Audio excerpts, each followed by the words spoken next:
We are today doing just a very brief orientation or introduction to digital cameras and digital photography. Because as you've been doing in your PowerPoint presentations, you have been integrating JPEG images, which is one of the file formats that you can work with when you're doing digital photography. Now, in the same way that there are many musicians who really don't know a lot about their instrument, and if you are thinking about doing, for example, photography as a vocation, you're only as good as your instrument. If you're a guitarist, you're only be as good as the guitar that you own. Right? These are the cases often in the arts where the quality of your instrument in a very real way affects the quality of your playing, the quality of your learning. And so we are going to look at, just very briefly, knowing our cameras, because how many of you have cell phones? That I mentioned earlier in the semester that cell phones are almost like computers that make phone calls. Right? And if you own one of the iPhones, the technology that goes into that iPhone, I mentioned before, is better than what put a person on the moon. And what we would see as the imaging quality in the recent generation of iPhones, and even more so in the generations of iMacs. What you would pay for the camera as well as the sound on an iMac that's amped up is more in an iMac than you would pay for an entry-level PC. The quality of the tools are that good. That's why when I tell you if you're thinking about doing art as a business, one of your first investments, and it is a tax write-off, it can be depreciated, get an iMac. And I don't own stock in Apple, but an iMac and the arts, Mac is the industry standard. And it's also, I would argue, probably the easiest to use. And once again, if you're as good as your instrument, you want to get a good iMac. So digital cameras can be seen, wrong key. All right, like a complex piece of equipment. Even your cell phone's a pretty complex piece of equipment. All right, and I happen to have the good fortune of having a brother who, at a very young age, loved to take things apart, usually electronics. And it was astounding that he got things back together again. But he was very orderly in the way that he did it. And one of the things that I very quickly realized when he took my Commodore 64 computer apart, and at the time, it was actually a pretty crappy computer, but when it's your only one, this is back in the 80s, right, where it was a whole 8K of RAM. All right, that's about what you get for one character now in a word processor, right? And it had a whole 8K of RAM. But when you took that thing apart, my hair stood on end, all right? But when I looked inside and saw the complexity of the machine compared to the work that it did, in many ways it simplified. All right, I had a different appreciation for computers and thought to myself, hell, I can do that. And I started doing that.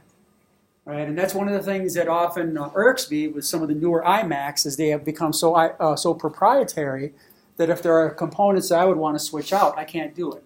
Right, you can still do it with a lot of PCs, right, but it's becoming more and more difficult with iMacs. But it's a complex piece of equipment, and if you know the basics of your camera, it'll help you choose the right camera and produce quality photos. So this is a little bit, because as an artist, you can pay someone, $120 an hour to photograph your work. But if you know a little bit about lighting and a little bit about digital photography, and know a little bit about color balancing, even in a room that's filled with yellow incandescent light, that you can set filters in your camera to at least get a pretty good image, enough so to present your work to a show, to a gallery, and even to a catalog.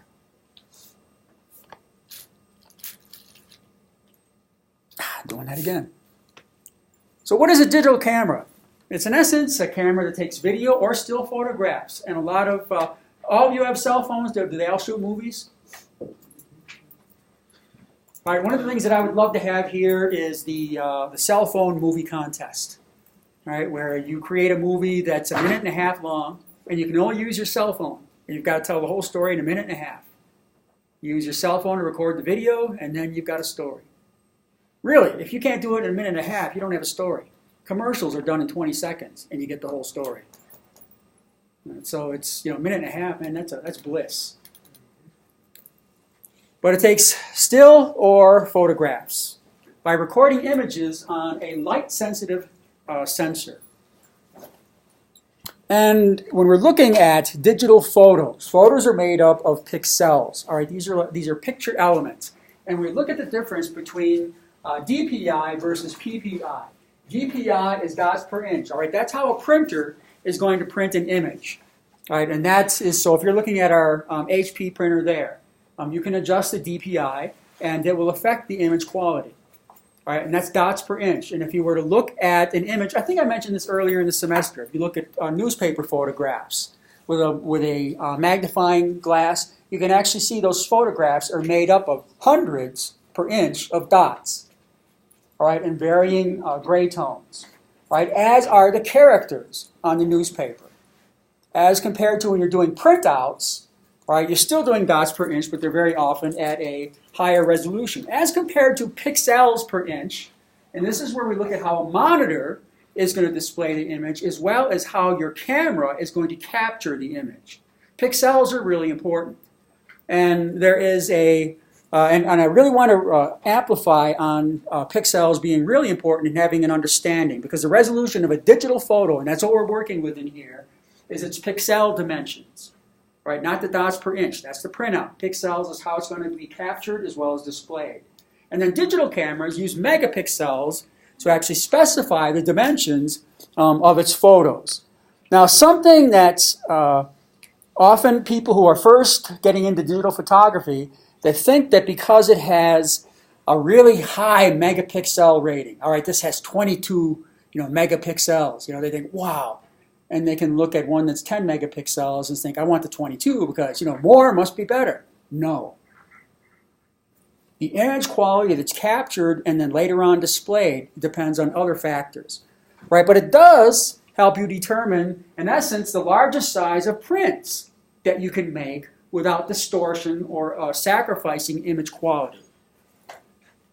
So when you're looking at megapixels, I'll do that again. For example, and I'm just doing this because I've got a much longer chart, but I just chopped it off at 8. All right, where megapixels, at 2 megapixels, you've got pixel dimension. And if you were to look at pixels on a computer screen, in essence, it's like little on and off dots that show light. And then so the more of them you have, the more crisp the image is going to be. Do you remember, was it a couple weeks ago when I showed you pointillation, that image of the bathers, and I compared that to either dots per inch or pixels? Right? You can in essence say it's in many ways it's the same thing on a computer screen. Right? So the more the more pixels you have, all right, the more compressed and the more vitality your image will have, not compressed, the more vitality your image will have when it's rendering on a screen. It does not mean that it will print better. It's only the image display, because there are other factors involved. So when you're looking at 2 megapixels, your maximum quality print size is going to be a 4:6 print. And if you are going to go into printing as a professional, I would strongly suggest, I might have mentioned this earlier in the semester too, buy printers that you can refill your own ink cartridges. Because when you are always buying the OEM cartridges, you're going to be paying top dollar. And when one of those colors goes, you've got to buy the whole set. As compared to when you can refill your own cartridges, you only refill the color that has run down. But it's a time-consuming process, and once you're wealthy artists, you can afford to pay to someone to do all your cartridges for you. But in the meantime, being aware of the cost differential, that you'll pay on the order of 1/5 of the cost if you refill your own cartridges as compared to having to buy the OEM. So if you've got an 8 megapixel, it means that you can print a 12:16 print and still have high quality image. So an 8 megapixel camera will not necessarily produce a better print than a 4 megapixel. All right, they both are going to print quality at 8:10. It's going to be the same quality print. So another factor to consider then is not only the megapixels, but also the lens quality,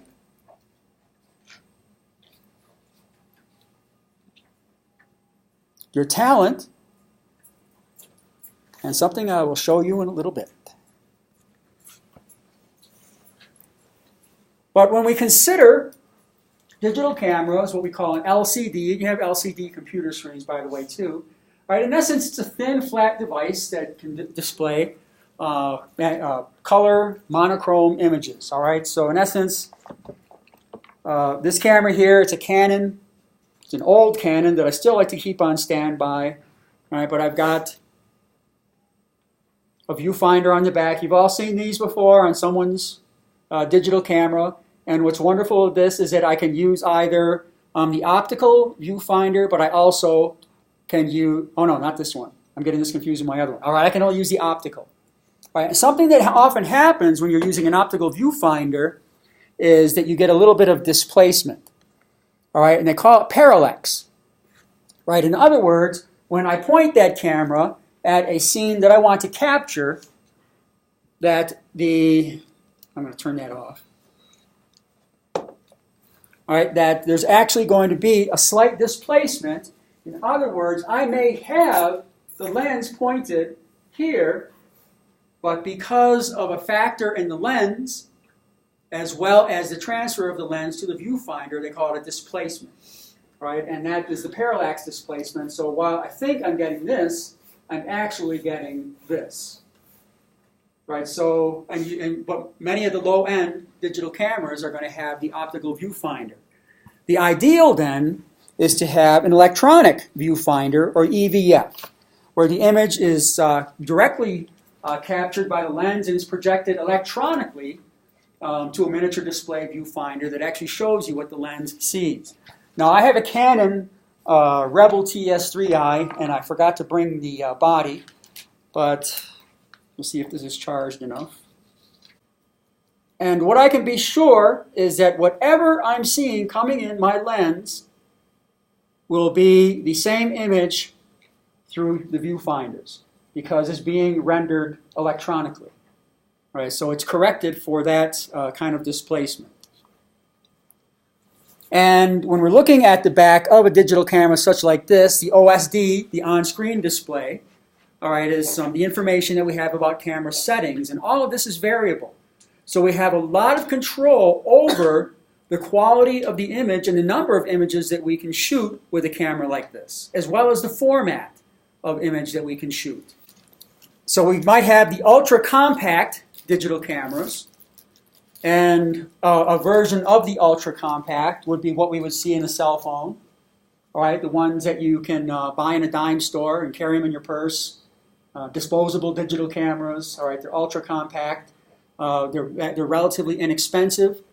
You have the compact digital cameras, advanced digital cameras, as well as digital single-lens reflex. So what we would see as an ultra-compact might be something like I would have in the cell phone. Right, that the sound and video capture is a very small component in the cell phone, as compared to the compact digital camera, which I would have in this Canon, and very often with the compact camera and with some of the ultra compact, is that the lens cover is part of the housing. Right, so if I were to, I can point this all I want, and unless the lens cover is open by pressing the on button, nothing's going to happen. But as soon as I hit the on button, the lens cover pulls away like an iris on your eye, and then the lens protrudes, right? And it's now photo ready. And I can, to some degree, with this, set the image quality. All right, but with this camera, I'm only working with JPEG format, and so I can determine the pixel display rate as part of the OSD. It has the controls that are available to me.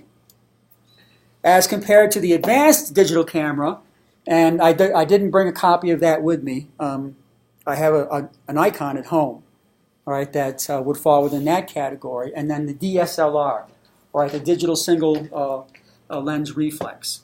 So an ultra-compact digital camera is typically small and inexpensive. You can easily carry it in your pocket or purse. It usually has considerably fewer features than you would have in the higher end cameras. The compact digital cameras to review, typically used for taking, most people are using, by the way, this type of camera. All right, and it's used the most by consumers who are taking pictures. Very often, if you're going on tourism, vacation, unless you're a professional photographer, a lot of people don't want to lug around a lot of gear, even if they have a good DSLR home, right? Because there are several things that can happen, including damage, theft, right? So a lot of people will bring more of a compact digital camera because the idea is to capture your vacation, right? You're not looking at doing high-quality prints for galleries, movies, and the like. And it will include most of the features that the average person would need. This would be called a consumer-level camera, the first two. Once we get into the advanced digital, it's still a consumer level, but it's designed for the more skilled or the hobbyist photographer. Usually has a higher quality lens and zoom, but the lens is generally fixed. Right, so you can't change lenses on these cameras. Right, so you have more features available to you, that you have a higher image quality. However, you have a fixed lens as compared to the DSLR, or the digital single lens reflex cameras. These are the top of the line cameras primarily used by professionals. They have the high quality lenses. They're often interchangeable. It'll accept more accessories such as filters, and there are more filters available to you. And then you produce very high resolution photos. So with a DSLR, although my Canon here has a little pop-up flash, all right, in order to get a good flash on this one, it's actually an external flash, all right, which I can either seat in the housing here or have a cord or a cable that's in the housing, and then I can hold the flash out here because very often with flash you want to control the amount of light that is being projected onto the subject. And there are various things you can use, including, even milk bottles, plastic milk bottles to diffuse light, depending on the effect that you want to achieve. A lot of the things that you can do that you buy professionally, you can actually make at home with plastic. So you've got a removable lens. You also will have, as you do with some of the lower end, you'll have the ability to either do autofocus or manual focus. You also have the ability to do programmed, so that in different settings you can actually save and dial up a program of the light, the f-stop, and the like features that you want available to you in this camera just by dialing them up because they're stored on the memory chip on the camera. All right, they're a little bit heavier. You actually, in the same way, playing an electric guitar, I started off with a Les Paul. And the Les Paul was mahogany, and it was a really heavy guitar.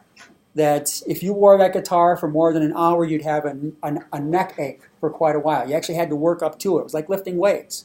And when you put on a Stratocaster, it would feel like you had nothing around your neck at all. Right? And digital cameras, higher quality cameras, are going to weigh more. They are more solidly constructed. They will have more attachments for them. And once you put, a larger zoom on here, all right, this thing's going to weigh quite a bit.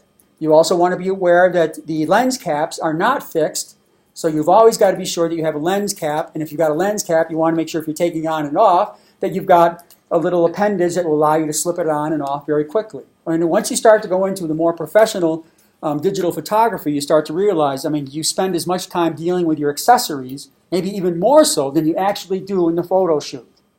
So when you're looking at taking digital photos, primary things that affect the quality of a photo. The quality of the recording device. That's the camera optics, all right, that's the lens, and then the sensor. Because the light that's coming through the lens is being projected onto a sensor that resides within the camera. Now I'm going to take this off, and I'm not going to drop it down so you can see the sensor. However, there is a mirror on the inside of this camera. Are you all able to see the mirror? As soon as you hit the trigger for that image to be shot, because what that mirror is doing is it's reflecting the image that's being portrayed to you into the viewfinder. And as soon as you hit the plunger, that mirror either drops or raises and exposes the sensor underneath. Right? And the sensor is an electronic device that picks up the light, the full range color spectrum. And that's why when you are looking at a digital camera, is that you can have, we'll say, 20 megapixels, and if your sensor is only the size of this little dot right here, it's going to be a crappy image because it's trying to squeeze a lot of light, a lot of information into a really small area. As compared to if you've got 20 megapixels and your sensor is as large as half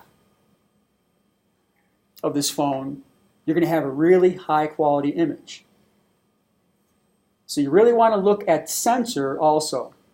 So not just megapixels, but the sensor area and lens quality. You also, so then you're looking, yes, at the size, megapixels, the digital storage format, as well as the technical proficiency or your eye. Now, digital storage format are the two most commonly that you would encounter with DSLRs would be RAW format, which are huge images. Right? So I've got a 12 megapixel Canon, and when I shoot it at the highest resolution, one image is usually 60 megabytes large. Right? That's a lot of information. When I dump those images onto my camera, I'm going to be sitting there for a while if I've done a long shoot. But if I'm shooting them in JPEG, I can control the pixel density to where it could be, oh, by the way, if it's a very large, if they're 50 megabytes large, that means that that's going to be less number of photos that I can store on an SD card or an SDHC card. Whereas if I shoot in JPEG, I have a higher number of controls that I can do, settings that I can do to decide not only the number of images that I get, but also the quality of the images that I get, but they will all be lower quality than the raw image.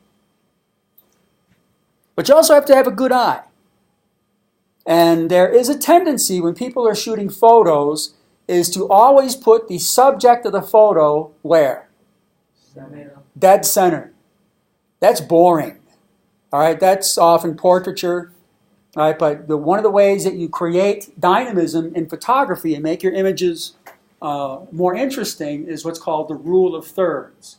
Ben talked to you last week about doing design and using a grid as a way of laying out elements. Using a rule of thirds, although your camera won't do the rule of thirds for you, you can invisibly imagine it on your viewfinder and then place the subject in relation to others using the rule of thirds. Right, and that is, so for example, even just if I'm standing right here dead center and I'm looking at you, just by the placement of where I am changes the perception of the overall photo. Right, and you can create, in essence, tension or contrast by how you place something in the photo. But we're not going to go into the art of doing photography. This is more getting you introduced to the technical aspects. So once you've shot your photos, you're going to be transferring them, and there are different ways that you can transfer them. Either a USB port, a USB cable, or with the newer computers, you can actually just take the SD card out of your camera and jam it right into your computer. And then it will read it right off the card. The most common format is the SDHC, each holding different amounts of information. So for example, with the Canon PowerShot, I'm in Windows 10. The screen that will present itself to me will be Canon PowerShot. It will show me the camera type. And actually, the camera type will be encoded in the image itself, too, as well as some of the settings you've used. Not only just the image size, but other important information about the image. The date, time, even f-stop if you're using a DSLR. And you have the option to dump it all over, to import photos and videos, to use an image editing program of your choice, and then it will do that work for you. If you're using the Windows or the Mac OS will detect your camera in iTunes, or iMovie, or iPhotos, depending on what you have active. And then you have the choice of importing photos and the like. And it will let you know if you have images there available to you. So you select the photos you want to transfer. You'll be asked for a folder name to save the pictures, or a project to save the pictures, or a show to save the pictures in. And then the wizard itself will help you save the photos to your camera. You also can transfer images to your computer using a card reader. All right, the card reader will be a USB port. You always want to be aware when you're handling your cards is do not touch the metal ground or the metal parts here. You might think you're grounding it. No, you're actually putting oxide on there, which is going to interfere with the image's ability to be transferred cleanly. Over time, it will corrode, making your card unusable. And it's a good idea after using a card, because very often a camera will say, do you want to reformat your card, quick reformat, or total reformat? Always choose the total reformat, because it will allow you the most integrity in the way that the card has been formatted. A quick format will often leave behind some garbage.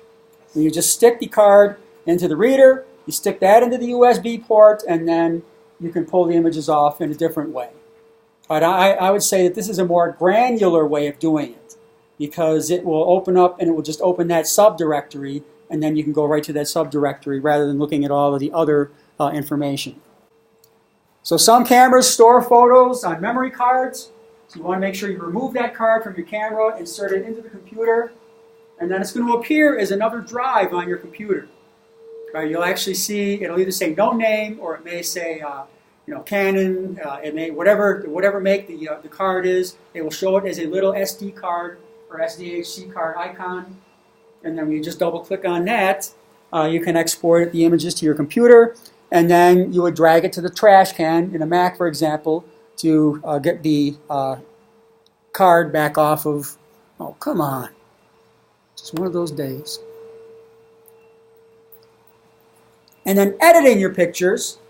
Once they're transferred, you can start to edit the pictures. And you may be looking at adjusting the color settings of digital photos. And this is one of the things that has made photography explosive in its popularity. Because in earlier time, when you were doing large format photography, for example, and you were shooting transparencies that were 3x5 in size or so, or 4x5, you had to take that film and take it to a developer, unless you had your own lab and your own chemistries and your own darkroom. And it would take a while, either your own personal labor or leaving it at a lab and coming back once they've had the time to process it, and it was very costly. And if you had a lot of bad images, you still paid a development fee. You're still paying to have them developed. One of the things that occurred with digital photography is no waiting now. As soon as you pull that card out, you've got your images right there. And then you decide right away which ones you want to keep. There's no waiting for the development, and it's less toxic.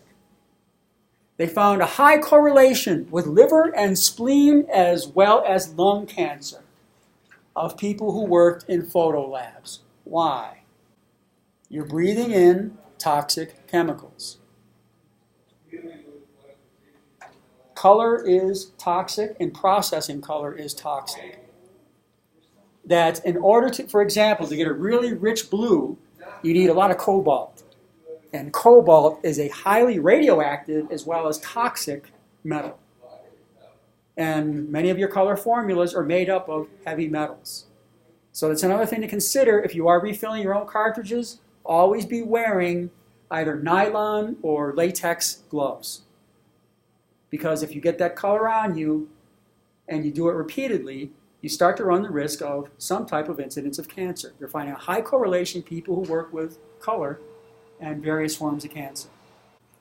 But what this also allows you to do is not only adjust color settings right away, but also image size. So for example, you're going to be emailing digital photos. You can resize them easily so they can be sent, as well as opened easily by the person on the remote end. Right? And if you've noticed, even just downloading an image from Blackboard, depending on the size of the image, it can take a while. Or if you've gotten your email and there's an image that's 5 megapixels, you know that it can take a while as compared to one that has been resized, not necessarily in inches, but pixels, to be a smaller image size. And in general, Adobe Photoshop is the industry standard. Now, there are other options that are available to you. For example, if you're on a PC, Adobe is available for the PC, but for example, there's Corel Photoshop, that is, or Corel Paint Shop. Right? It's a low end, yet it has many of the features that you would find in Adobe, but it has a lower user base. They're very often less expensive. But if you're not planning on working for a magazine, and you know that you're only doing things for yourself and your friends or for your website, you don't necessarily have to buy the Adobe Photoshop, because the Adobe Photoshop, unless you've got a student license, is going to have a hefty price tag attached to it, as compared to Corel, which will be on the order of 1/3 or 1/4 of the cost. So you weigh out, what your use is, what the end use is, and what you want to produce when you think about even the editing that you want to do and the program that you want to do it with. So for example, if you're editing your photos, depending on your camera and the lighting situation at the time, you might actually be able to improve slightly the image quality by adjusting the color, brightness, or contrast. Right? So for example, an image that may have been shot either early in the morning or later in the afternoon, by adjusting brightness and contrast, you can allow the building to be seen just a little bit more crisply, a little bit more visibly. And this is some of the programs will actually have, for example, Corel has a function or a command that's one-step photo fix. And what it will do is when you have the image open and you click one-step photo fix, you'll hit that switch and then you'll count to 5, and then it automatically adjusts brightness, color, contrast, hue, saturation, and like 40. And then you can decide whether that image does the trick or not. So that's an introduction to digital photography. Really quick, talking more about the camera, and then starting to introduce you to what you do when you're starting to manipulate digital images. So what you're going to do now is you are going to turn on your computers. But in the meantime, you're going to turn on the computer, you're going to go to Blackboard, Module 7. In class assignment 1, there are 2 images. And once again, if you're online, this is actually in Module 7 that you'll see it.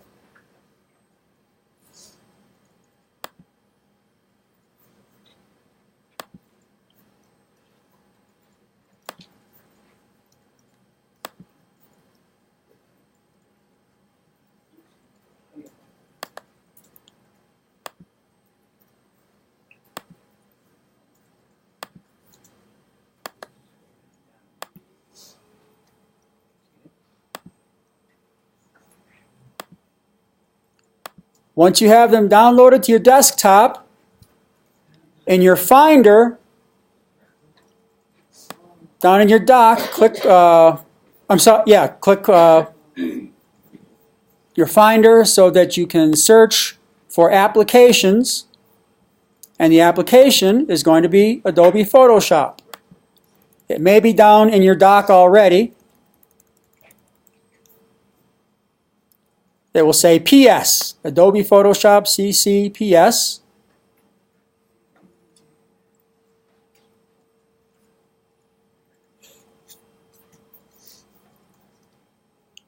And if you were to look at the image properties of Raven and Rainbow. So for example, I highlight both of them on my desktop, and I right-click, and I click Get Info.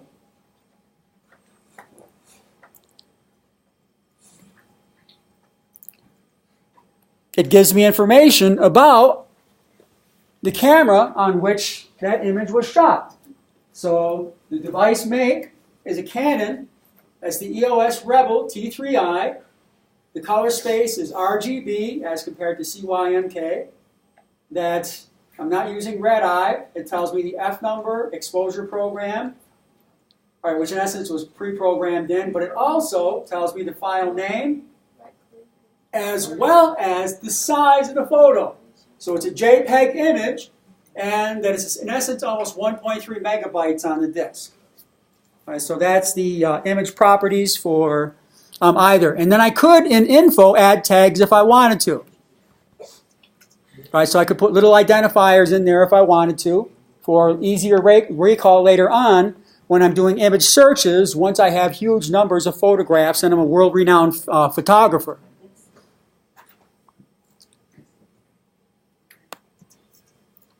One thing that I'll share too, when I was working in California, oftentimes we would get police to come by and have us look at digital images. And often, this was before you could easily do Command I on a Mac. We'd have to look through that information to figure out if an image was tampered with or not. So there's a lot of information that's not just what you see, but what's stored on that image that we often had to look for. Yeah, that's one of the things is that in any image you shoot, there's information that's encoded. All right, that in essence, there's a history of the shooting as well as the manipulation thereafter of that image. So in essence, it leaves a trail. It leaves footprints. In the same way that when you work in Microsoft Word or PowerPoint, that actually there is a trail of who's worked on that computer. Really. I've caught a lot of plagiarists that way. Really. So what you're going to do now, just by going File, Open, or Command Open is the other if you're using the 2 keynote, Command O. And I click on IAIA Raven.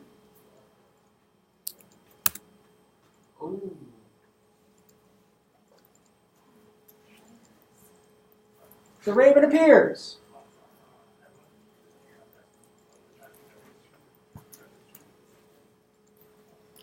He was one of my favorite professors, and I used to see him walking to class from student housing every morning. This is around 2013, and he had a broken wing. So he'd go out and he'd hit the gardens and look for grasshoppers and stuff. He'd always end up over at the Owls building there, and it was just fun to watch this guy go to class. You know, he'd kind of survey his territory, stop for breakfast here and there, and then would walk back and hide out. Because with a broken wing and you're a crow, you're in deep trouble all the time. Now, one of the things that we can do then, when I mentioned about manipulating image size, if I were to go to Image, this is just real simple that we're going to do. If I go down to Image Size, this is going to be different than Canvas Size. Canvas size is going to be how much of that image is portrayed as compared to image size, which is going to be the size of the saved image. So if I click Image Size,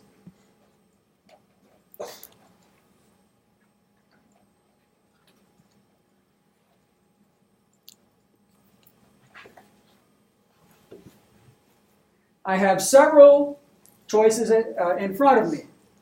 So for example, we're looking at image width, and it's being portrayed in inches. All right, so 66.3 width, height 47.3, at a resolution of 72. Are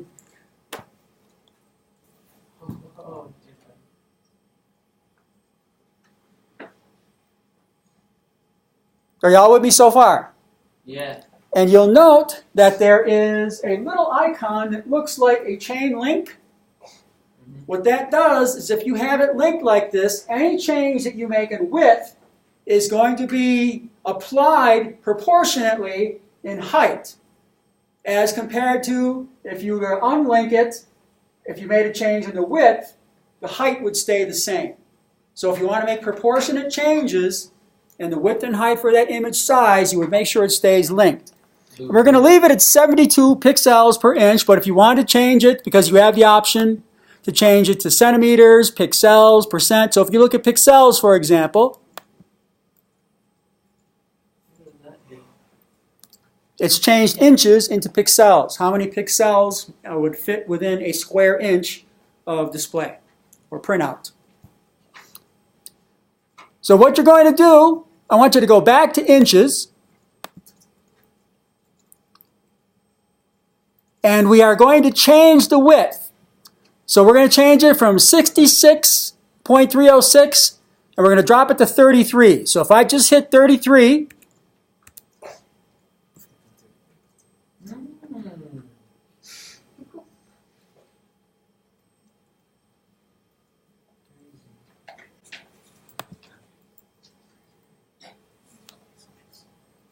okay, so once you've got that clicked, it will do the proportionate change. You'll notice when I clicked in 33, the height dropped down to 23. So now when I hit OK, the image size has changed. It still has all of the figures in the image that were there originally. However, what we have done is we have done a level of compression to this photo. We've removed information from this photo, and in essence, not only to make it a smaller photo, but what else do you think it reduces in its smallness? The amount of pixels. The amount of pixels and ultimately the resolution, the image size. So if you click Save now, don't save it yet. You want to keep the original intact for a comparison. So you're going to call this file, and you're going to go Save As, and you're going to call it IAIA Raven The one. smaller, just for the heck of it. You can click Save It as a copy, or if you leave that clicked, what it'll do is it'll leave your original intact. And that's one of the things about digital photography, is that they call it non-destructive editing. Right? In other words, you can change the size and it won't destroy your original. That's the same way with digital video. As compared to if you were in a newspaper shop and you were cropping a photo, you would literally have an X-Acto knife and you'd be slicing and dicing your photos to crop them. That's destructive as compared to non-destructive. So now when I click Save, I can determine, once again, the image quality. So even though I have already reduced it by 50%, all right, I look at the quality. If it's they'll call it a large file. It'll give me an approximation of how large that file is going to be. It says 2.6 megabytes. We'll actually see if that's what happens. But you'll note if I drag that little sizer a little bit further to the left, where it said high or maximum, it comes high, medium, medium, and I'm going to put 5. And now you'll notice that the file size has become approximately 410 kilobytes. Somewhere thereabouts, yeah. And now when I click OK, and I minimize Photoshop by clicking the yellow jelly bean, I have IAIA Raven and IAIA Raven smaller. And if I do a comparison, if I highlight them both, right click, go down to Get Info,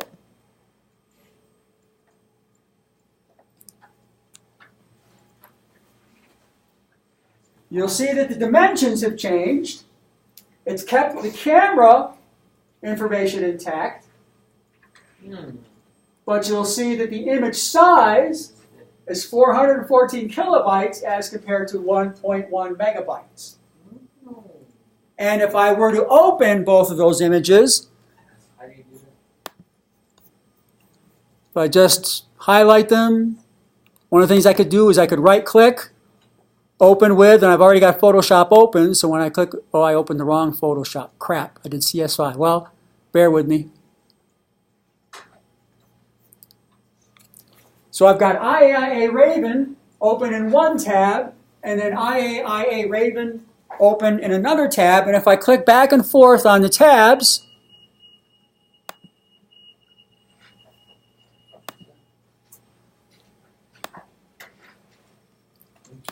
to the naked eye,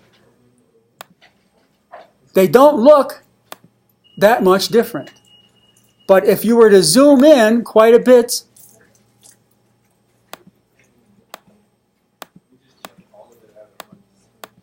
you would start to find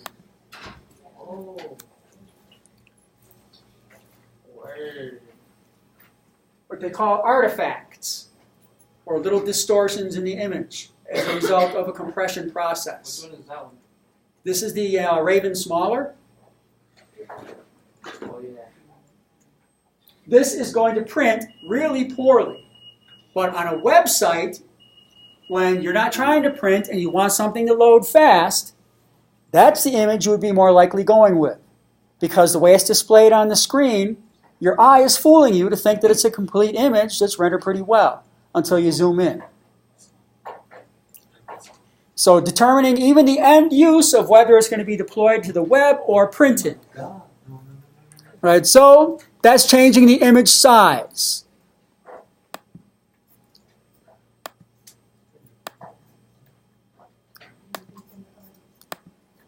Now if you'll open IAIA Rainbow, you can double click on it. That will give you a preview. Yeah, exit out because you're gonna upload the Raven and the Raven Smaller.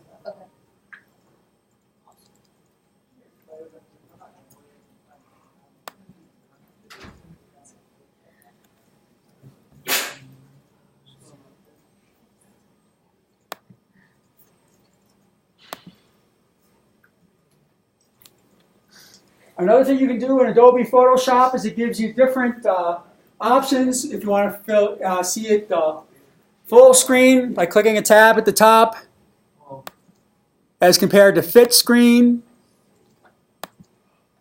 Oh, I'm not at my native resolution. Never mind.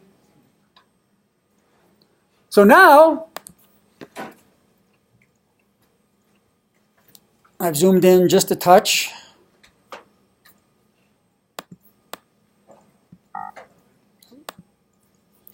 If I were to go to image,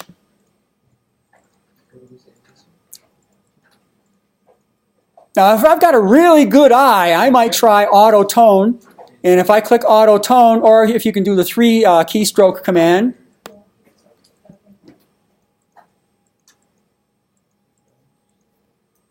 it didn't give me much difference there. If I go to image, auto contrast.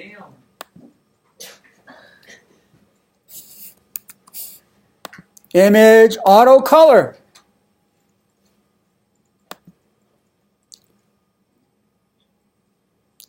Or if you go to adjustments, suppose I go to brightness contrast. I get a slider. If I want to bring a little bit more light into the photo by sliding that slider to the right, you'll note that the image is getting brighter and brighter. And I want to leave preview ticked so it shows me in real time. You'll note if I increase the contrast that the image actually starts to look more washed out. These are all things you pick up when you've used Photoshop for a while. After a while, you'll look at an image and you'll know which filters or image adjustments you need to do. I'm going to cancel that though. Other types of adjustments I can do, and these are just real simple because this isn't a class in learning how to use Photoshop. You'd tag Ben for that, I believe. Take Digital 101. What's that? Intro to digital art. If you went to hue saturation, you'll note that there's a spectrum. And if I slide hue, all of a sudden it looks like I'm on LSD.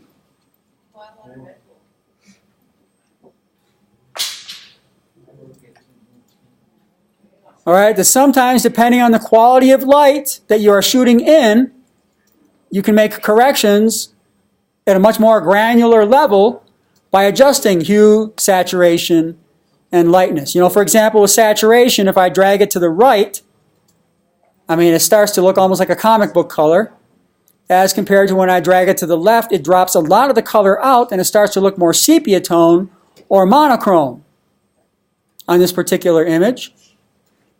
And then lightness, which is different than brightness. It almost looks like I'm playing Fallout and there's been a nuclear bomb explosion. So what you're going to do here is on saturation, you're going to drop that all the way to where it reads about minus 71 or so.